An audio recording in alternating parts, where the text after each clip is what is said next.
Sa unang game nga po nang wala si Karl Anthony Towns sa Minnesota Timberwolves, hinusgahan nga agad ng mga fans ang kanilang team matapos silang matalo laban sa Los Angeles Lakers. May mga nagsabi nga dito na ibang klaseng Timberwolves nga po ang nakita nila ngayong araw kumpara last year. In fact, mas madaming isolation plays nga po ang ginagawa ng team ngayon. Hindi katulad noon, more on set plays ang ginagawa ng kanilang mga malalaro na siyang nagpaabot sa kanila sa Western Conference Finals. Bukod dyan, napakalinaw rin namang humina ng husto ang front court ng Minnesota since dahil sa pagkawala ni Karl Anthony Towns, nawalan sila ng shooting at lumamia ang rebounding at depensa sa ilalim.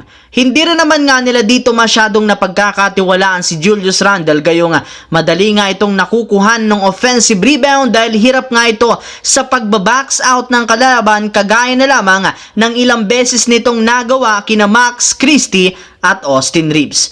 Bago yan, ang video ng ito ay hatid sa inyo ng 1xBet. Suportahan at manalo sa inyong paboritong kupunan sa NBA, PBA, MPBL at iba pang sporting events. Maaaring makakuha up to 12,000 cash bonus sa inyong first deposit gamit ang aking promo code. Pag tama prediction mo, panalo ka. Simple lang, pindutin lamang ang link sa comment section at mag-register gamit ang inyong GCash account para makapag-cash in at cash out. Isang paalala, tumaya ng responsable. Samantala, pagkatapos nga po na makuha mga idol ni JJ Redick ang unang panalo sa Los Angeles Lakers, bilang head coach, marami nga po sa kanilang mga players ang natuwa. Sa katunayan, nagkaroon nga sila dito ng water bottle celebration para i-celebrate ang kanyang unang panalo. Bukod dyan, marami rin naman nga pong fans at analyst sa kanilang bagong head coach ang natuwa. Gayong simula nga po ng hawakan niya ang Lakers, napakalaki ng pinagbago ng intensity sa laro.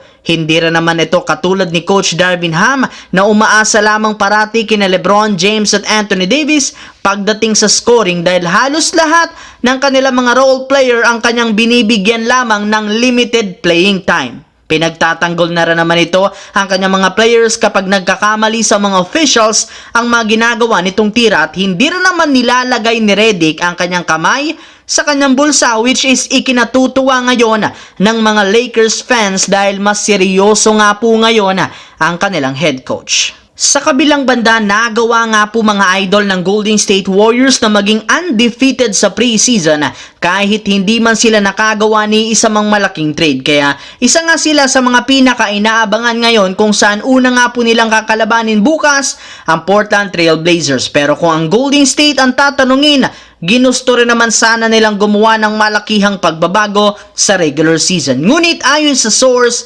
kahit gaano kadesidido ang Warriors makipag-trade, tinaraydor nga daw sila ng mga teams na itinuturing sana nilang trade partner. Hindi nga kayo nagkakamali sa inyong narinig, marami nga po mga teams ang umaayaw na makipagnegosasyon sa kanila since hindi ito pumapayag na makakuha ulit ang Golden State ng bagong superstar at makagawa silang muli ng isang legit na super team. Sa madaling salita, meron nga pong kaakibat na takot ang mga NBA teams kapag nakabuo ang Golden State ng mas malakas na lineup dahil sigurado nga pong magiging madali para sa kanila na magkampiyon.